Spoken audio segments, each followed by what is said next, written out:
Buen día. Vamos a iniciar con el tema de hoy.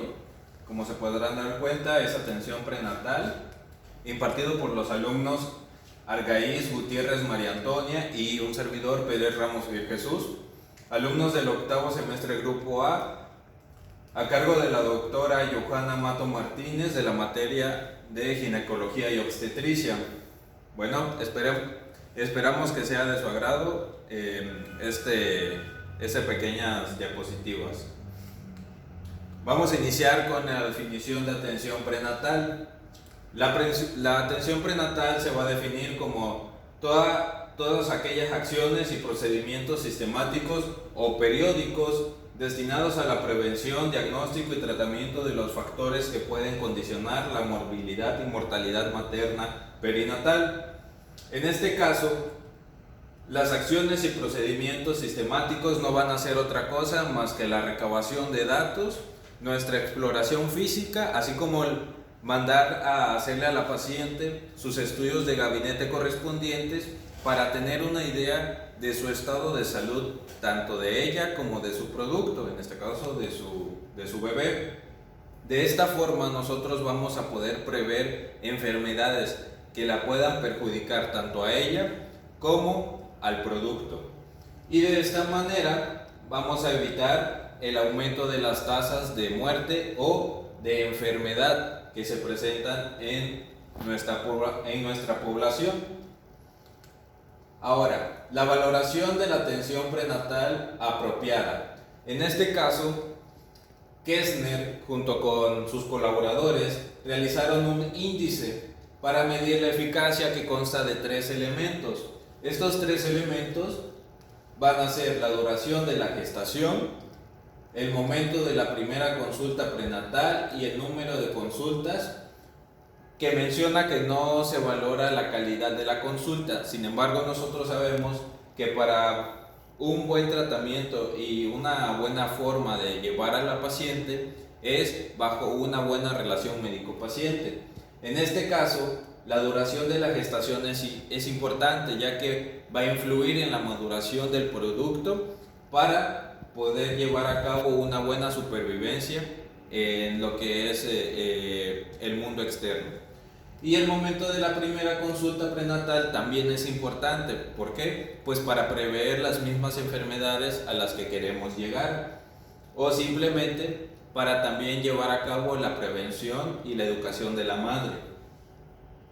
Las dificultades que vamos a tener en lo que es esta atención prenatal apropiada van a ser 3 principalmente. La razón citada con una mayor frecuencia fue la identificación tardía del embarazo por parte de la paciente, es decir, la paciente no sabe que estaba embarazada. El segundo es una capacidad adquisitiva pobre, es decir, que la paciente no tiene la suficiente capacidad económica para pagar ella un servicio médico o para poder llegar a los centros de salud donde se la van a ofrecer. Y por último, la imposibilidad de obtener una cita, ya que posiblemente estos pacientes van a estar en áreas rurales donde la accesibilidad no va a ser tan fácil como en el área urbana. La eficacia de la atención prenatal. Bueno, la atención prenatal se empezó a llevar a cabo alrededor del siglo XX. De esta forma, fue orientada para disminuir los índices de mortalidad y morbilidad de las madres que se veían de forma muy frecuente. Y en realidad sí funcionó de forma idónea, de forma correcta y de forma eficaz, ya que se están llevando pasos sistemáticos a lo largo de la atención de los 9 meses que va a estar en embarazo lo que es la madre. Y de esta manera, como ya se mencionó, se disminuyeron las tasas de muerte, la restricción del crecimiento fetal y el embarazo postérmino. De esta manera podemos observar que sí es efectivo la atención prenatal. Ahora, en el diagnóstico del embarazo vamos a tener signos y síntomas que podemos observar en la paciente. Por ejemplo, el primero, que es la amenorrea, que es el cese súbito de la menstruación. Este es muy importante, pero también es importante tomar en cuenta que deben de pasar al menos 10 días a partir de la fecha esperada en la que la paciente tiene su periodo normal. Siempre se lleva a cabo en pacientes donde su regla es cíclica, es periódica y no tiene alteraciones, perdón, no tiene alteraciones frecuentes. Posteriormente vamos a tener cambios en el aparato reproductor femenino inferior, es decir, con el signo de Chadwick. Este signo de Chadwick no es más que el cambio de coloración de la mucosa a un azul fuerte, también lo que es la edematización de esta y el reblandecimiento de lo que es el cuello uterino. Consta de esos tres elementos. Posteriormente vamos a tener los cambios uterinos, que son el signo de Hegar. En este caso, el signo de Hegar es un reblandecimiento del istmo. También podemos encontrar el soplo uterino, que es una sincronización de ruidos con la presión, no, con el pulso materno. Y el soplo folicular, que es una sincronización de estos mismos ruidos, pero en esta ocasión se va a llevar a cabo con el producto. Después, cambios mamarios y cutáneos. En este caso vamos a poder observar en las mamas la formación de estrías y en la piel la hiperpigmentación o la pigmentación de esta. Y por último, los movimientos fetales, que se sabe muy bien que los movimientos fetales van a ser a partir de la semana 16, mencionan algunos autores, y otros a partir de la semana 18. Pero también menciona que a partir de la semana 20 ya es seguro que todos los productos van a tener estos movimientos. Ahora, en las pruebas de embarazo vamos a tener de dos tipos. Una que es la medición de la hormona HCG en la sangre y en la orina. Es decir, en la sangre y en la orina, por medio de un laboratorio, nosotros acudimos a lo que es un laboratorio clínico, y por pruebas domésticas. En el caso de lo que es la prueba de embarazo, pues ya les mencioné, es por sangre y es por orina, y se menciona que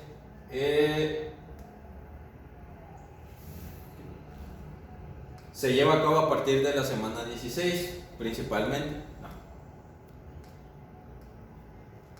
Se menciona que esta hormona va a estar en altas concentraciones al menos antes de la semana 16. Después de la semana 16, esta va a disminuir su concentración en sangre y ya no va a ser tan efectiva la prueba de embarazo. Ahora, las altas concentraciones de esta hormona también van a detonar una sospecha de un embarazo molar. Este embarazo molar es un mal signo, ya que estaríamos hablando de un tumor. Y en el caso de las pruebas domésticas, menciona la literatura, en el caso de lo que es el Williams, que el 44% de estas pruebas de embarazo no es efectiva. Es decir, porque ellas asumen que a ciertas concentraciones, principalmente a 12.5 de concentración, van a poder identificar el embarazo en la paciente. Sin embargo, se ha encontrado que no, que estas necesitan una concentración aproximadamente de 100. Esto las hace deficientes y no es una buena opción para poder determinar un embarazo. Y por último, la identificación ecográfica del embarazo, donde vamos a encontrar un saco gestacional y un pseudosaco. El saco gestacional no es más que una acumulación de líquido en el endometrio, precisamente en lo que es la cavidad uterina. La diferencia con el pseudosaco es que este va a estar localizado precisamente en el endometrio, pero va a ser parte de un embarazo ectópico, por lo tanto no es lo mismo. y hay que saberlo diferenciar.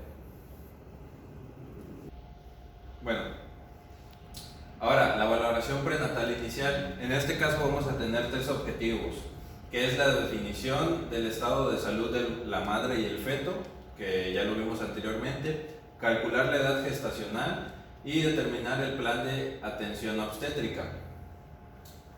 En este caso vamos a tener también el registro prenatal. El registro prenatal no es más que un formato que nosotros o que las instituciones normalmente van a manejar de tal forma que todos los médicos que lleguen a ver este formato puedan identificarlo, puedan manejarlo, así como también se pueda manejar a través de otras instituciones. Estos formatos siempre van a contener la misma información. Así que no debe de ser no debe de ser algo con lo que no debamos de batallar.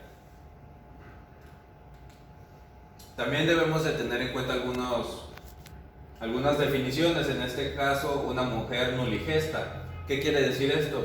Pues una mujer que no está embarazada o nunca lo ha estado, a comparación de una mujer grávida, en este caso, que ha estado embarazada sin importar el resultado, es decir, su producto ha nacido vivo o ha nacido muerto. Y puede ser primigesta o multigesta, en este caso primigesta que solo ha tenido un alumbramiento y multigesta que ha tenido más de 2 alumbramientos. Nulípara, que se refiere a una mujer que nunca ha rebasado las 20 semanas de gestación, es decir, que por alguna razón ha tenido algún aborto, sea espontáneo o sea por decisión de la madre. Primípara, que da a entender que ha dado a luz solo una vez a uno o varios fetos vivos o muertos con más de 20 semanas de gestación. Y una multípara, que da a entender que es aquella mujer que ha completado 2 o más embarazos hasta más de las 20 semanas de gestación, igual o mayor a las 20 semanas de gestación. En este caso podremos observar este formato. Este formato desgraciadamente no lo logramos tener de forma nítida, pero viene siendo lo que se va a manejar en las instituciones de salud, al menos en la parte pública, ¿no? Tenemos lo que lo consta, que son su ficha de identificación, también lo consta sus datos personales de la madre, heredofamiliares, también datos obstétricos, estudios de gabinete, así como también lo que es toda la parte de atención a la madre durante su embarazo, es decir, a lo largo de los 9 meses va a tener diferentes citas, al menos 5, menciona la OMS, para que se lleve a cabo la valoración del estado de salud. Después vamos a tener la duración normal del embarazo. En este caso es fácil, ¿no? Se menciona el Williams que el embarazo debe durar al menos 280 días o 40 semanas. Algunos mencionan que llegan a durar hasta 41 semanas, pero bueno.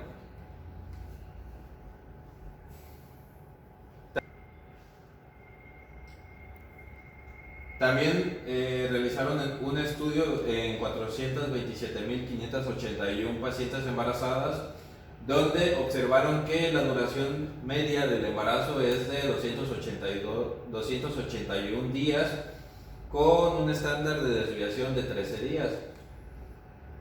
Ahora, en el caso de los trimestres, podemos manejarlo por trimestres, pero tiene sus limitaciones, es decir, el embarazo se va a dividir en 3 trimestres, normalmente, que son periodos de 14 semanas cada uno. El primer trimestre abarca hasta la semana 14, el segundo hasta la semana 28, es decir, de 15 a 28, y el tercero a partir de la 29 hasta la 42 como máximo.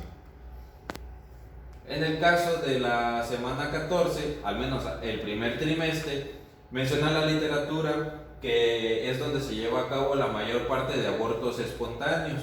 a comparación del último trimestre, que es donde se lleva a cabo donde la mayoría de las mujeres llegan a tener trastornos hipertensivos por el embarazo que se ha diagnosticado. Y menciona también la literatura que estos periodos de tiempo lo ideal es que ocupemos las semanas como referencia. ¿Por qué? Porque el hecho de determinar de forma más específica la edad del feto ayuda también a tratamientos que son específicos dentro de periodos de tiempo, tanto para la madre como para el producto. Bueno, vamos a entrar al estado de salud actual y también previo a lo que es el inicio de la atención prenatal. Tenemos que se debe llevar a cabo la anamnesis. Esta debe ser completa, ¿Y de qué va a constar? Bueno, la anamnesis completa y actualizada va a constar de una ficha de identificación, los antecedentes heredofamiliares, antecedentes personales no patológicos, los antecedentes gineco-obstétricos y los antecedentes personales patológicos. La ficha de identificación, esa ya la debemos de tener dominada, pero no es más que el nombre y datos de referencia de la paciente, los antecedentes heredofamiliares, así como los personales patológicos, van a ser, en este caso de este documento, los más relevantes dentro de nuestra población. Por ejemplo, si tiene diabetes, si ha tenido algún caso de tuberculosis ella o su familia, hipertensión, entre otras enfermedades, así como tiene un espacio donde se va a poder poner otro tipo de enfermedad que mantenga a la paciente. Y en los datos obstétricos que podemos observar que lo conforman el inicio de su menstruación, cuántas cesáreas ha tenido, cuántos partos ha tenido, cuántas gestas ha tenido. De esta forma nosotros también nos damos una idea del estado de salud de su aparato reproductor de la paciente. En los antecedentes personales no patológicos también son muy importantes.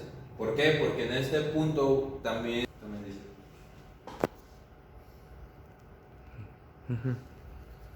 Bueno, y por último vamos a tener lo que es un cuadro tomado de la guía de práctica clínica de control prenatal. En este caso va a ser un tamizaje de intervenciones. ¿Qué quiere decir esto?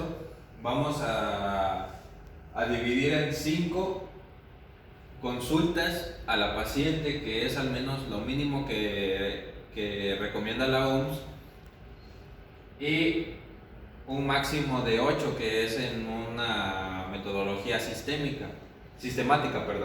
En este caso, la visita inicial, que es donde llega la paciente, lo ideal es que sea menor a las 14 semanas. Idealmente que sea la 12ª semana en la que la paciente llega. En este caso, se le va a llevar a cabo una historia clínica completa, la evaluación de la edad gestacional, que ya se mencionó, por fecha de última menstruación. En este caso, la edad gestacional, un método práctico es sumarle 7 días y restarle 3 meses. También está la evaluación de la presión arterial, el peso materno, índice de masa corporal, verificación de los esquemas de vacunación. También la referencia con el especialista en dado caso que sea necesario, si tiene algún tipo de riesgo materno, y también si se encuentra entre la semana 11 y 13.6 es bueno para llevar a cabo un ultrasonido para descartar alteraciones genéticas o malformaciones. Bueno, eso fue en el caso de las acciones que nosotros como médicos podemos realizar en el consultorio, pero en el caso de los laboratorios se menciona que se debe llevar a cabo una biometría hemática completa, se debe llevar a cabo un grupo RH, así como la determinación de la glucosa en ayunas, examen general de orina, principalmente para determinar algún tipo de bacteriuria. También un urocultivo para determinar qué tipo de bacteria, en dado caso que la llegue a contemplar la paciente. Principalmente hay dos tipos de bacterias que son las más frecuentes, que es Cándida y también gonorrea. En este caso es ideal detectarlas a tiempo, porque si no puede producir alteraciones no deseadas en el producto. También debemos de practicar el Papa Nicolau, de preferencia si ya lo tiene es mejor, el exudado vaginal, el BDRL y la prueba rápida de VIH. En este caso también debemos de llevar a cabo lo que es la educación y el consejo, es decir, una vez que llega la paciente ya pasó por nosotros, en la parte final de nuestra consulta vamos a darle recomendaciones a ella, así como también la sugerencia de que pase tanto al nutriólogo como al odontólogo para que también lleven a cabo sus procesos de prevención para con ella, y también asesorarla respecto a la lactancia materna. Así como también debemos investigar datos de drogas en dado caso que ella las consuma. Por ejemplo, el tabaquismo y el alcoholismo, que son lo más frecuente, así como la adicción que puede llegar a ocurrir. Pero en este caso, el tabaquismo y el alcoholismo ya se ha desde tiempo atrás ya se ha comprobado el hecho de lo mal que le hace a lo que es el producto. Puede tener tanto obesidad, puede tener bajo peso al nacer, la madre también tiene severas alteraciones de esto, y entonces es muy necesario también detectar esto a tiempo para poder darle la educación correspondiente. Ahora, en la segunda visita que se va a llevar a cabo entre la semana 14 y 24, en este caso, miren, si se puede dar cuenta, hay unas líneas que van a estar remarcando lo que siempre se va a hacer. En este caso, la primera línea que está aquí siempre se va a hacer en las demás citas que va a llevar a cabo la paciente, y que son, bueno, va a constar de una revisión de la frecuencia cardíaca fetal, una altura uterina, los movimientos fetales si están presentes o ausentes, la valoración de la presión arterial, el peso materno, el índice de masa corporal. Como se podrán dar cuenta, lo que es el ultrasonido se va a llevar a cabo en 4 ocasiones. La primera, que es en la primera consulta, segundo en la segunda consulta, tercero en la cuarta consulta, y por último, si es necesario, en la quinta consulta. Esto ya va a ser la determinación de lo que es el médico. Pero si se dan cuenta, en la tercera consulta va a haber esta marquita roja. ¿Esto qué nos quiere indicar? Que se le debe de hacer otra prueba de RH, y también si la madre es negativa, se le debe hacer la aplicación de su sensibilización o su vacuna anti-D. Esta vacuna anti-D se lleva a cabo en la tercera cita, o también se puede llevar a cabo en la semana 34, que sería también la última cita, de acuerdo a la OMS. Acuérdense que pueden llegar a ser hasta 8 citas precisamente dentro de 8 meses. Ahora, si se dan cuenta, dentro de la segunda cita vamos a tener la terminación de proteinuria por tira reactiva. En este caso, esta va a ser precisamente para determinar si hay algún tipo de alteración renal, o si también se están presentando infecciones de lo que es el sistema urinario. Y también se le deben de explicar a la paciente los resultados, es decir, para que ella nos pueda comprender y también pueda integrarse a este cuidado de su salud y de su hijo. En la tercera consulta, ¿qué pruebas de laboratorio vamos a tener? La determinación de proteinuria por tira reactiva, la biometría hemática. En este caso, la biometría hemática debemos de verificar el hematocrito y la hemoglobina. La hemoglobina no debe de bajar de 11 o de 10.5 dependiendo de la literatura. En dado caso que baje, nosotros ya debemos de empezar a aplicar lo que es la corrección mediante el tratamiento. También la biometría hemática, la curva de tolerancia a la glucosa, esta también es importante. Si se dan cuenta, en la tercera consulta se debe de llevar a cabo la solicitud. También se le debe llevar a cabo a la paciente los síntomas de riesgo para con ella, que en un momento los vamos a explicar. En la cuarta consulta se le vuelve a hacer la determinación de proteinuria, ya que muchas veces las infecciones de las vías urinarias son asintomáticas. ¿Para qué se le lleva a cabo esta revisión de sus vías urinarias? Bueno, por el mismo hecho de que son asintomáticas, un tratamiento adecuado va a poder impedir el progreso hasta la fase sintomática de lo que es la enfermedad. Y en este caso se le va a volver a dar educación y consejos a la paciente para que siga retomando su salud y que no se desvíe en este caso. Ahora, en la quinta y última consulta, también se le va a mandar a hacer una determinación de proteínas por tira reactiva.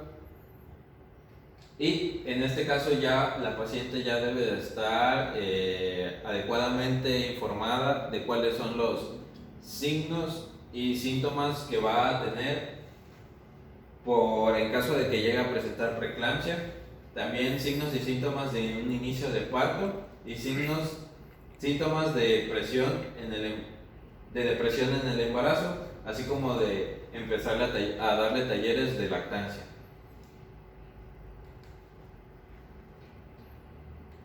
Y por último, vamos a ver lo que son los datos de alarma en el embarazo. Estos se los podemos proporcionar a la paciente de la siguiente manera. Primero, vamos a decirle que uno de ellos es la cefalea intensa. Segundo, también puede tener tinnitus, que en este caso serían una sensación de un sonido agudo que permanece en el oído. Después también podríamos tener vértigo, sería un vértigo fuerte. También podríamos observar que la paciente ve puntitos blancos. También puede tener náusea que sea intensa. Ahora, en el caso de lo que es el tórax, puede presentar disnea y en su abdomen tiene que tener en cuenta el hecho de que ya no sientan los movimientos del producto o que tenga un dolor intenso. Te menciona la literatura que no importa qué tipo de dolor sea, es decir, si es muy fuerte o no tan fuerte. El caso es que con el hecho de que sea un dolor, ella debe de acudir al centro de salud. Y en el caso de lo que es su sistema reproductor, que tenga ya sea rompimiento de membranas, que se manifestaría con la salida de líquido abundante, o también que tenga flujo con olor, ardor al orinar, así como también que tenga edema en miembros inferiores. Esos son datos de alarma para la paciente y a partir de ellos ella debe de acudir para que no llegue a ocurrir una complicación con su embarazo y posiblemente pueda tener un aborto. Y hasta aquí podemos terminar la primera parte.